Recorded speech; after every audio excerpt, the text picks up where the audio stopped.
Rise, remnant, rise. Lift your head and rise. Lift your voice and dry your eyes. The King has called, now rise. Siami, and good afternoon to our Facebook audience. And welcome back to our teachings on a deeper level of understanding with the spiritual laws and principles that we are doing in this series.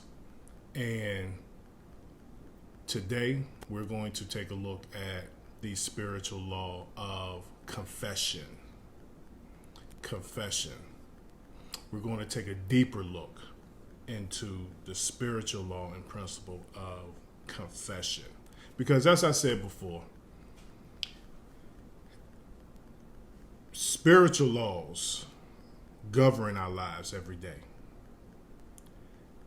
But a lot of us are not aware of these laws.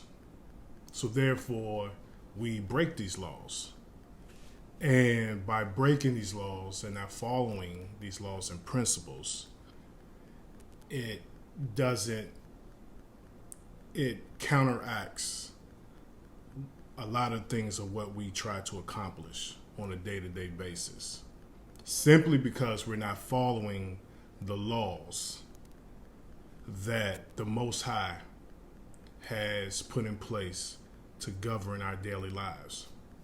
So a lot of times, a lot of people are ignorant to the spiritual laws that govern their lives because our church has failed us.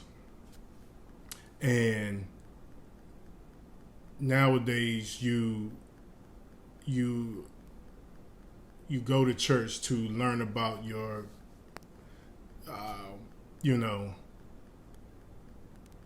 blessings and breakthroughs and harvests, and this is your season. But a lot of us are not being taught in church, So there is a lot of hooping and hollering going on in the churches nowadays, but we're not learning anything. And this reminds me of a time when my wife had stayed home one Sunday. This was when we were in the church, and she stayed home one Sunday. I forget what the reason. I think one of the kids was sick, so she stayed home with one of the kids. So I went on to church, right? And so after church, I came back and I was like, wow. I was telling her, she asked me, how was church, And I was like, oh man, the bishop preached a fire sermon today. Oh, it was nice. It was nice. And she was like, oh yeah, what did he preach about? And at that moment, I hesitated because I couldn't think of what he preached on literally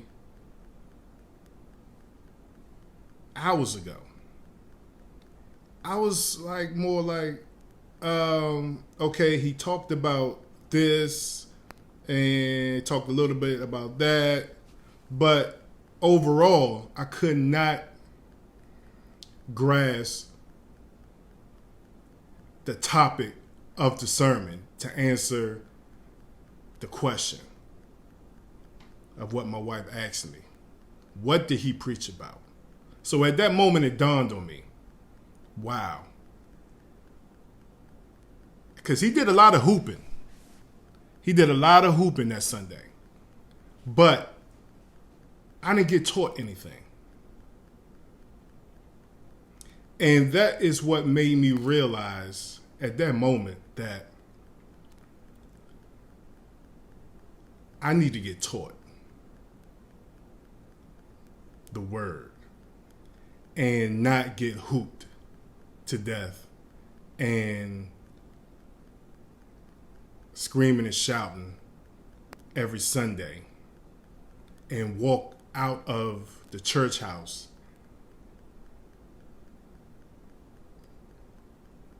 with the same demons that I came in with.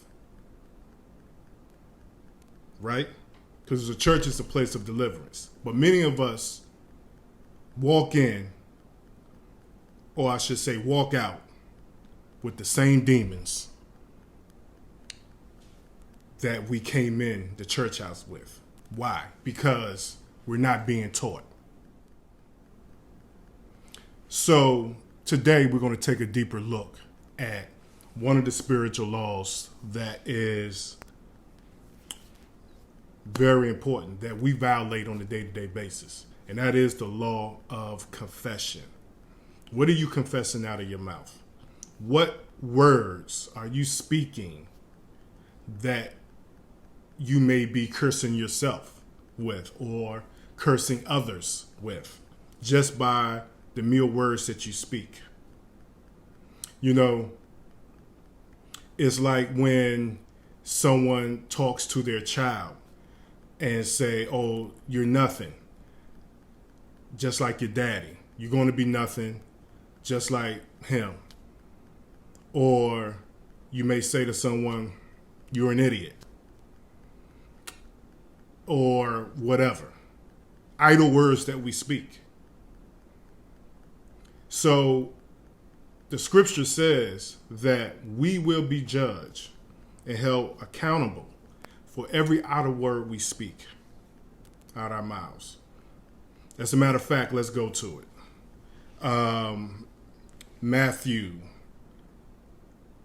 Let's go to Matthew chapter 12, verse 36 through 37. And this is the ESV version. And it reads, I tell you, the day of judgment, people will give account for every careless word they speak. For every careless word they speak. The Most High is listening to every careless word that we utter out of our mouths on a daily basis. And he goes on to say, for by your words, you will be justified. And by your words, you will be condemned. So, there you have it. So, the Most High doesn't take lightly the words we speak. And that is what we're going to take a look at today. We're going to take a look at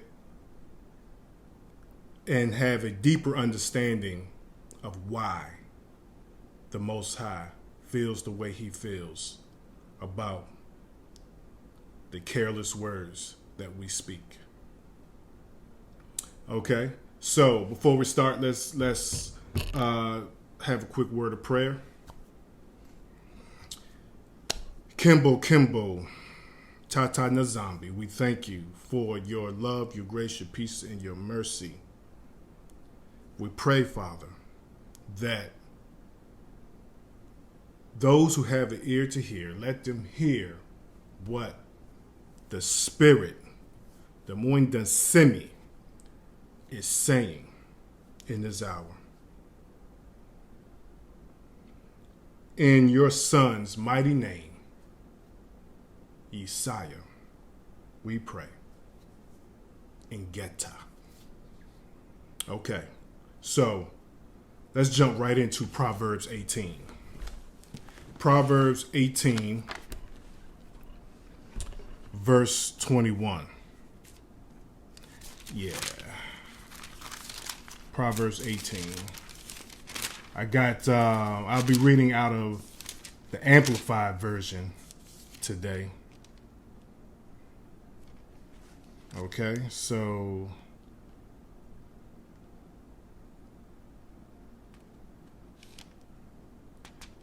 the print is a little bit bigger, so I may not need my specs on this one.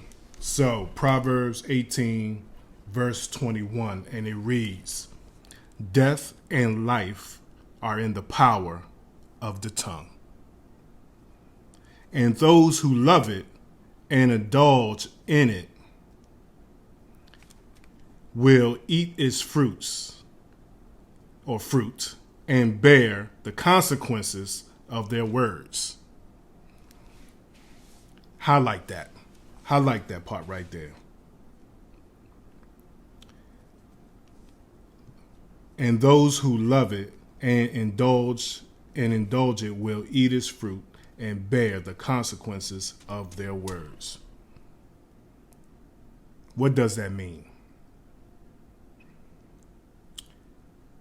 The tongue, or the words we speak, have the power to give life or death to someone or something. And let's take a look of an example of that in Matthew.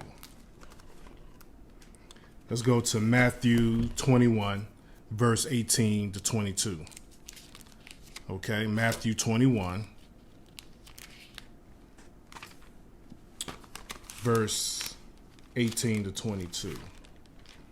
Okay. And it reads, "Now early in the morning, as Jesus, or Yesiah, was coming back to the city, he was hungry. Seeing a lone fig tree at the roadside, he went to it and found nothing but leaves on it. And he said to it, 'Never again will fruit come from you.' And at once the fig tree withered." Okay.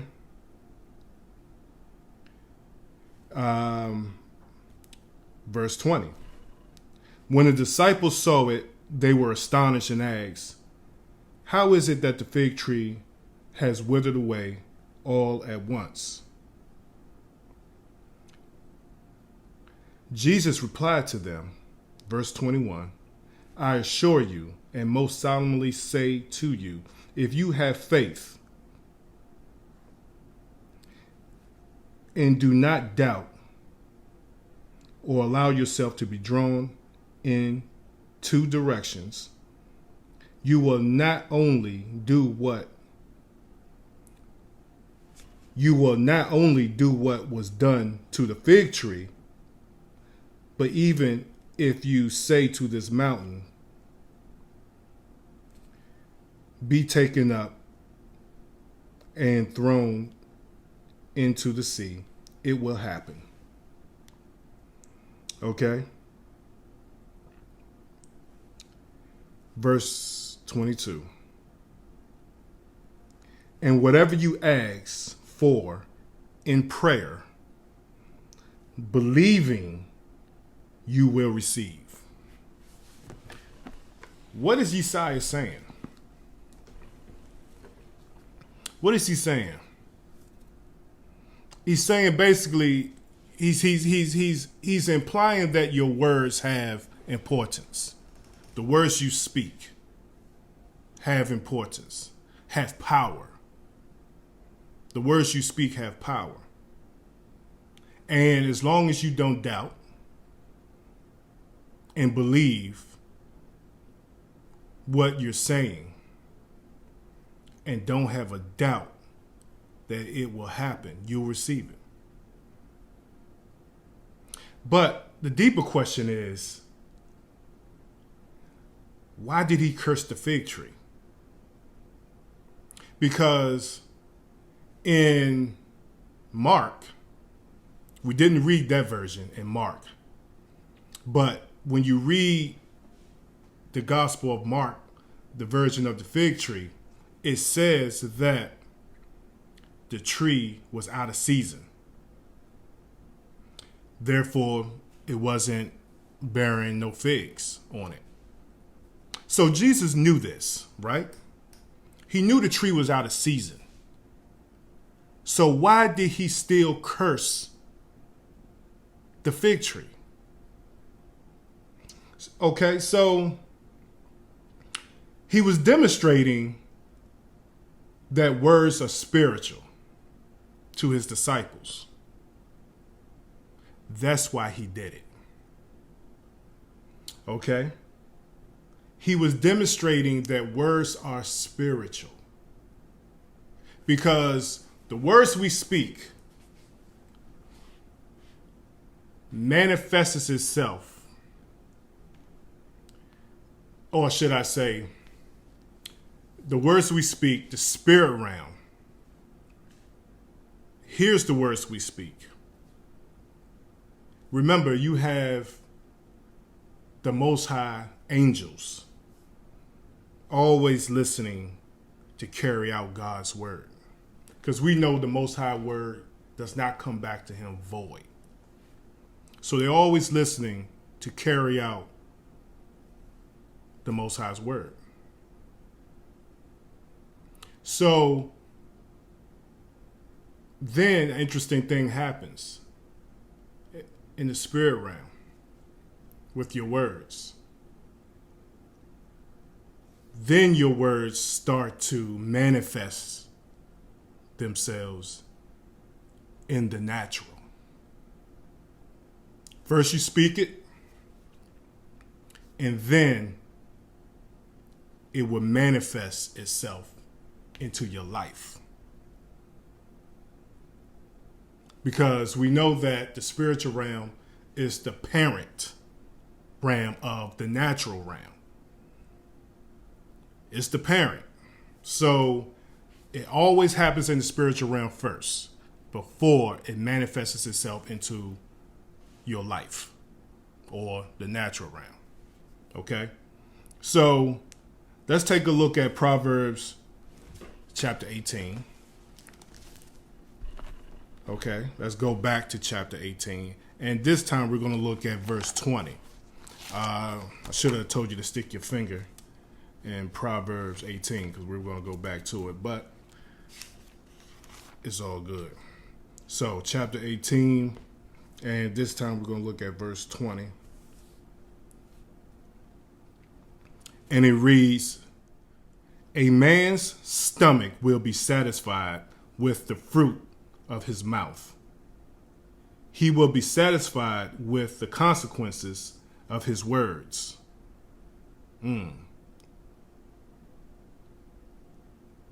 Let me read that again. A man's stomach will be satisfied with the fruit of his mouth. Okay? He will be satisfied with the consequences of his words. What does that mean? Your words produce spiritual fruit that you eat, aka consequences. So that your lips continually increase consequences, good or bad. Okay? So your words produce the fruit that you will live out in your life. As I said, your words, that the spirit realm is always listening to your words. And what manifests in the natural or in your life is the consequences of your words, good or bad. So you're going to eat the fruit that manifests itself into your life of your words, the fruit of your words, whether it be good consequences or bad consequences. So if you say to a child, "You're nothing, you're never going to be nothing, you're stupid," all this and that. Those words will manifest themselves into that child's life. And the words you speak over that child, that is the fruit that that child is going to eat from. And that child would go through his or her life battling depression, self-confidence, self-esteem. They will have all these issues because of the words you spoke over that child. So, same thing with you. Maybe someone spoken those words over you. And look how your life turned out. Are you happy with the way your life is going at this very moment? So maybe you learned this principle about words and you've broken that curse over your life. And your life is a lot better now than it was before. So that is why I wanted to take a deeper look at this spiritual law. It's because this is something that we have all been guilty of one point or another in our lives. And so we continually eat the fruits of our words. And so let's go to 1 Peter chapter 3, verse 10.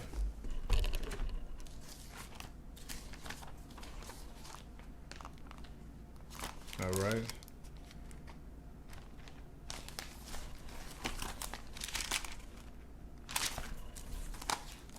First Peter, what did I say? 1 Peter chapter 3, verse 10. All right.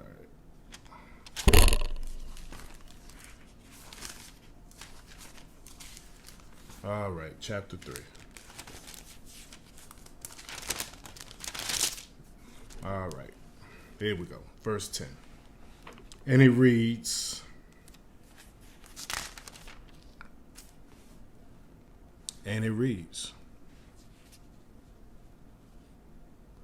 for the one who wants to enjoy life and see good days must keep his tongue free from evil and his lips from speaking treachery or deceit. Wow. Okay. So he's saying, Peter is saying it outright. The one who wants to enjoy life and see good days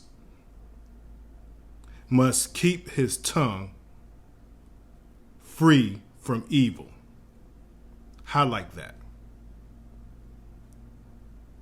Highlight that part right there. Must keep his tongue from evil and his lips from speaking treachery.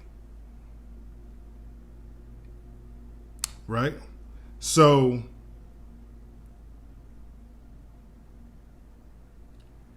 that's interesting. The example that comes to mind is Haman in the book of Esther, where he tried to set up Mordecai. Right? So let's take a look at Esther. Let's go to that real quick. Chapter 7. Esther chapter 7. And it reads, then Harbona, one of the eunuchs serving the king, said, now look, there are gallows 50 cubits high standing at Haman's house, which Haman made for Mordecai, whose good warning saved the king. And the king said, hang him on it. So they hung Haman on the gallows that he had prepared for Mordecai. Then the king's anger subsided.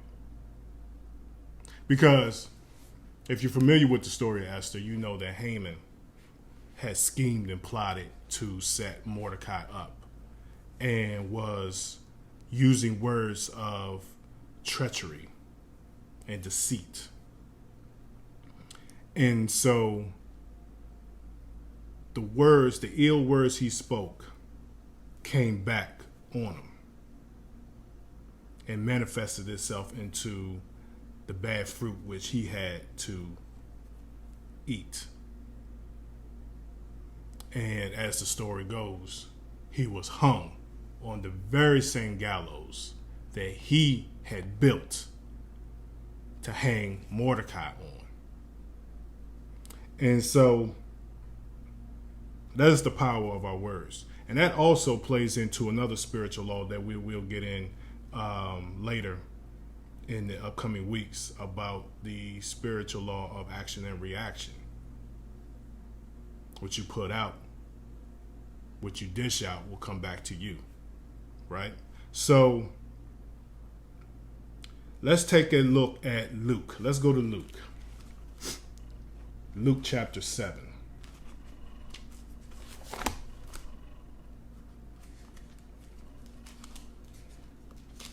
Luke chapter 7. And we're going to look at verses 6 through 7. Luke 7, 6 through 7. And it reads, And Jesus, or Yesiah, went with him, but when he was near the house, the centurion sent friends to him, saying, Lord, do not trouble yourself further, for I am not worthy for you to come under my roof. Verse 7. Therefore, I did not even consider myself worthy to come to you, but just speak a word, and my slave will be healed. So, as you know, that Yesiah was astounded at this centurion soldier. And his faith as well, right?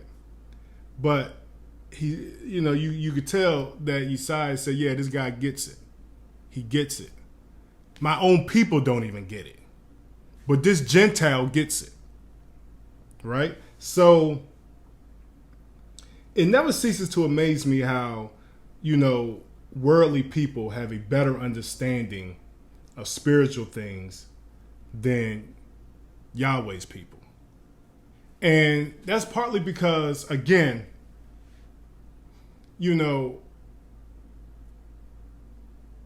because it's the way we all been taught in the church, right? And you have church folk who have the Bible where supernatural things is all through this book. But yet, we feel it's spooky when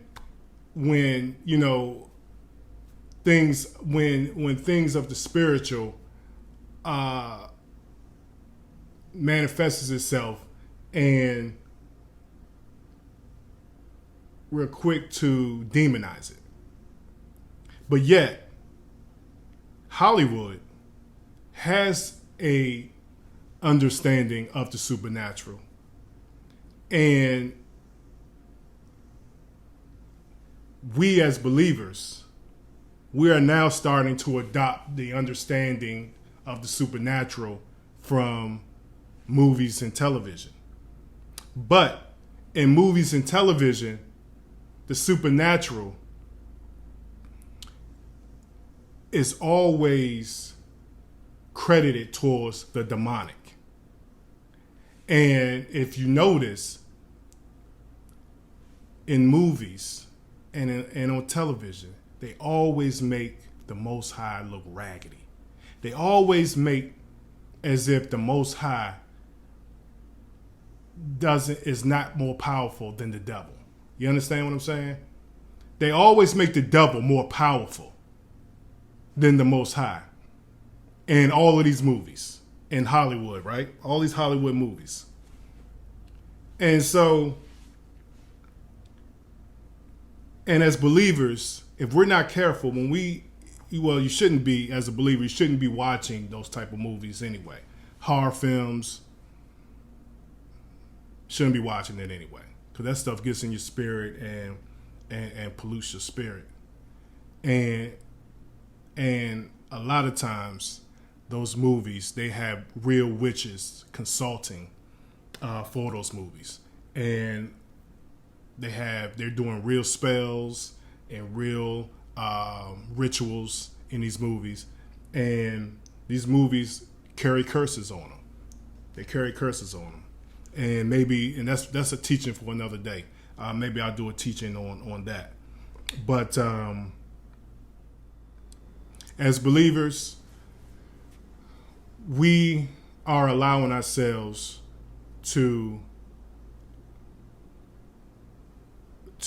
feed our spirits with what Hollywood movies want to feed us.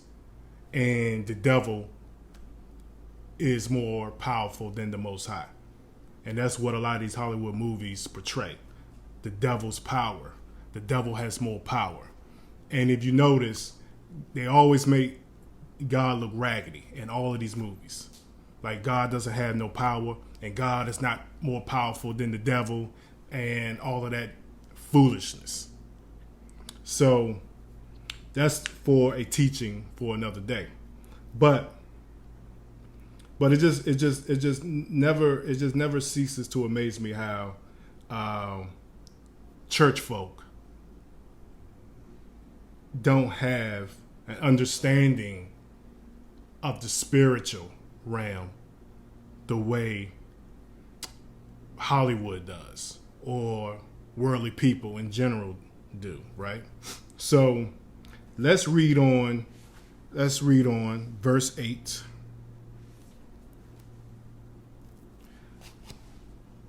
For I also am a man subject to authority, with soldiers under me, and I say to this one, go, and he goes, and to another, come, and he comes, and to my slave, do this, and he does it. Verse 9.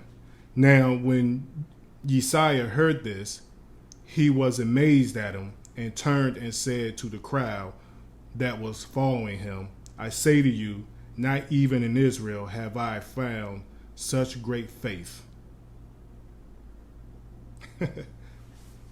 And the Amplified version goes on to say, as this man's. So, again, it amazes me how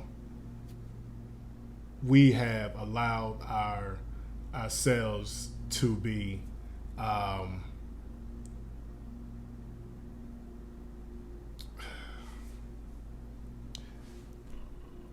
misinformed and miseducated by the church, right?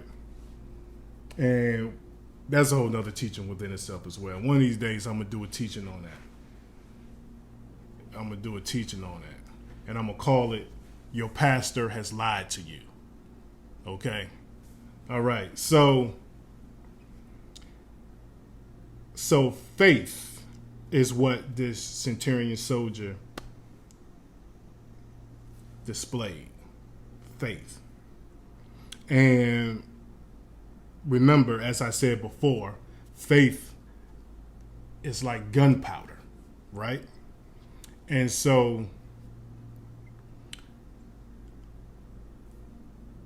it causes your words, it sends your words forth up to the Most High.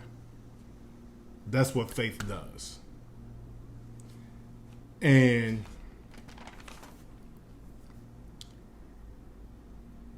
so your faith is a spiritual law within itself.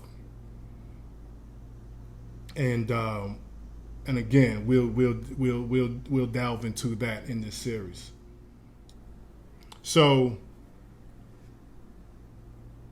not to focus on what your eyes see. Right? Let's go to 2 Corinthians chapter 4, verse 18. All right? 2 Corinthians.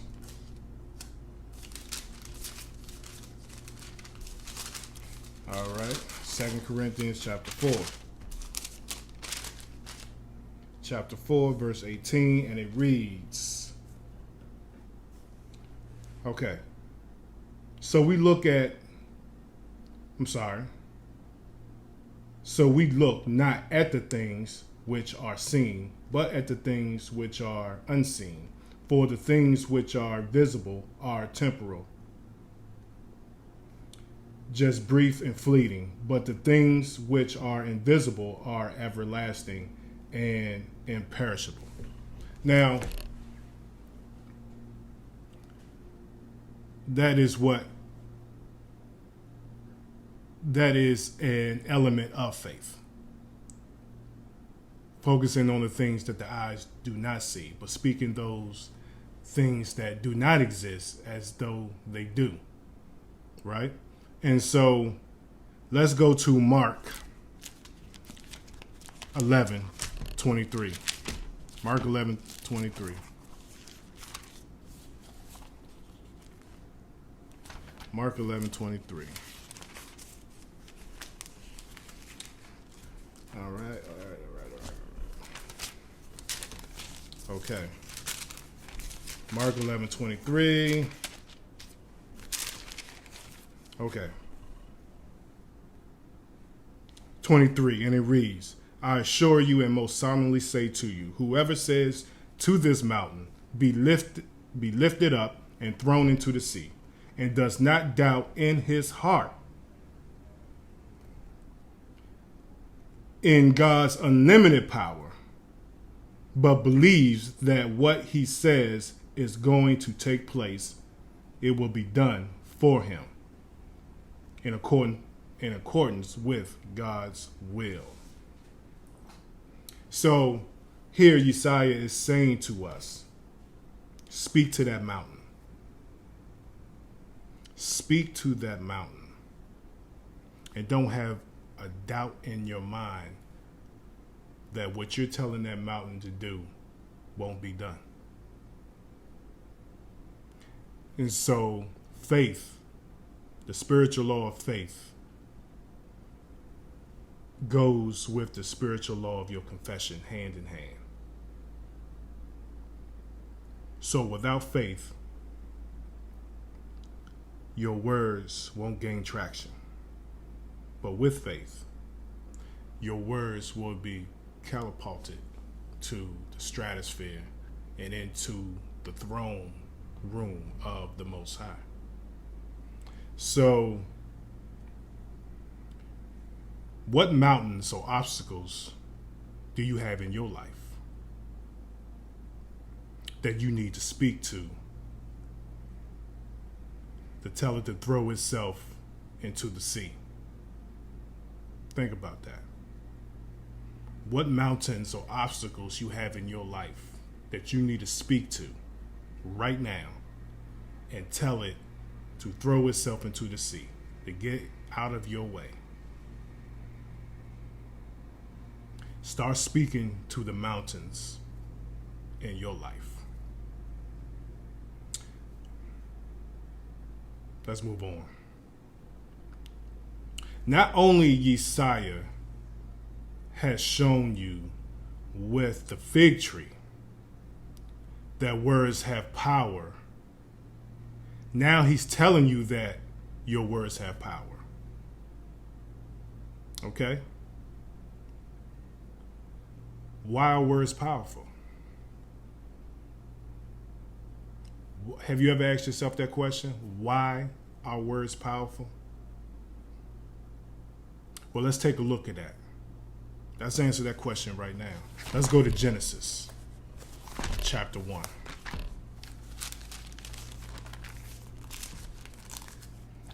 And we're going to start at verse 3. And God said. Verse 6. And God said. Verse 9. Then God said. Verse 11. So God said. Verse 14. Then God said. Verse 20. Then God said. Verse 24. Then God said. Verse 26. Then God said. And verse 29. So God said. The Most High created the world with words. You see? So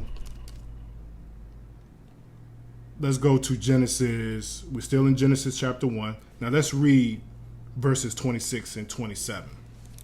Okay? Then God said, let us make man in our image, according to our likeness, and let them have complete authority over the fish of the sea, the birds of the air, the cattle, and over the entire earth, and over everything that creepeth and crawls on the earth. Verse 27. So God created man in his own image. In the image and likeness of God, he created him, male and female, he created them. Okay, so we were made in his image and likeness. And so therefore, the Most High gave us the power of words, of our words, just like the Most High has power with his words. He blessed us with the same power. Because, again, we were made in his likeness and image. So therefore, he gave us the same power with our own words. So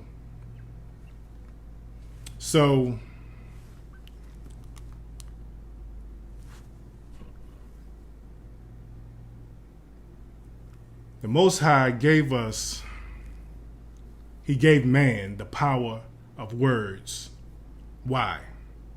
To shape his surroundings, to speak things in existence.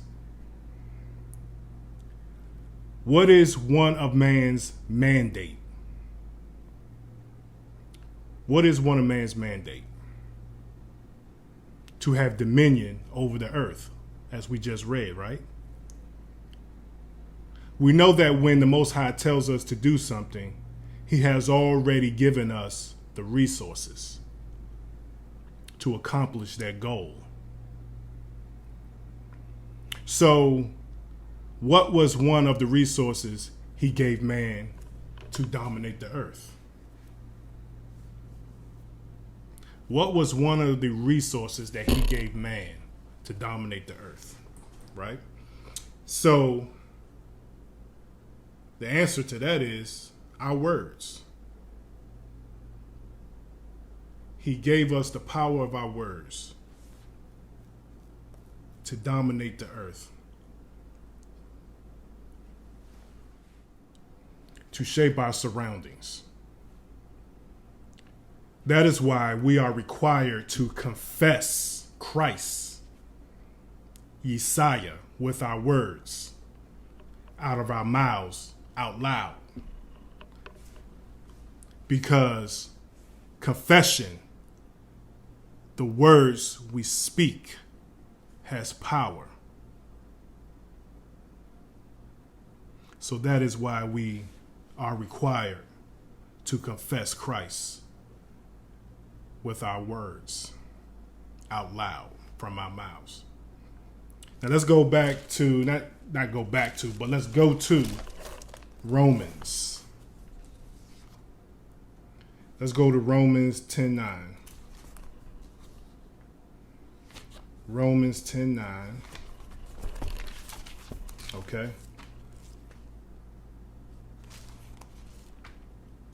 Romans 10:9. All right. And it reads, because if you acknowledge and confess with your mouth that Yeshua is Lord, and believe in your heart that Yahweh raised him from the dead, you will be saved. Now you're getting an understanding. Now you're getting a deeper understanding of the power of words and why we need to confess Yeshua with our mouths out loud. Right? Okay, so let's go to Deuteronomy chapter 11, verse 18 to 21. Let's go to Deuteronomy chapter 11. Yes, yes, yes, yes. I hope this is blessing someone. You will never look at your words the same again. You will be very conscious of the words you speak from here on out. So Deuteronomy chapter 11, and we're going to read verses 18 to 21. And it reads, therefore you shall impress these words of mine in your heart and on your soul, and tie them as a sign on your hand, and they shall be as bands on your forehead. Verse 19, you shall teach them to your children, speaking of them when you sit in your house, and when you walk along the road, and when you lie down, and when you rise up. Verse 20, you shall write them on your doorposts, on your house, and on your gates. 21, so that your days and the days of your children may be multiplied in the land which the Lord swore to your fathers to give them, as long as the heavens are above the earth. Wow, this just further illustrates how important your words are to the Most High. Okay, so what happens when you witness or minister to someone? On the basic level, like the essence, what is happening when you are ministering to someone or witnessing to them? You're planting seeds in that person, right? So, but how are you planting these seeds? With the words, the power of confession. Let's go to Colossians. Let's end this teaching with Colossians. Colossians 3:16, and it reads, let the word of Yeshua have its home within you, dwelling in your heart and mind, permeating every aspect of your being as you teach spiritual things and admonish and train one another with all wisdom, singing psalms and hymns and spiritual songs with thanksgiving in your hearts to Yahweh. Wow.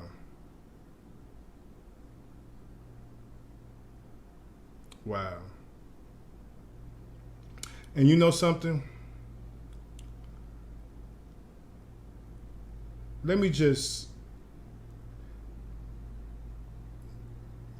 say that I was looking at the next verse, and I was thinking if I should read. You know what? Let me just read the next verse after that.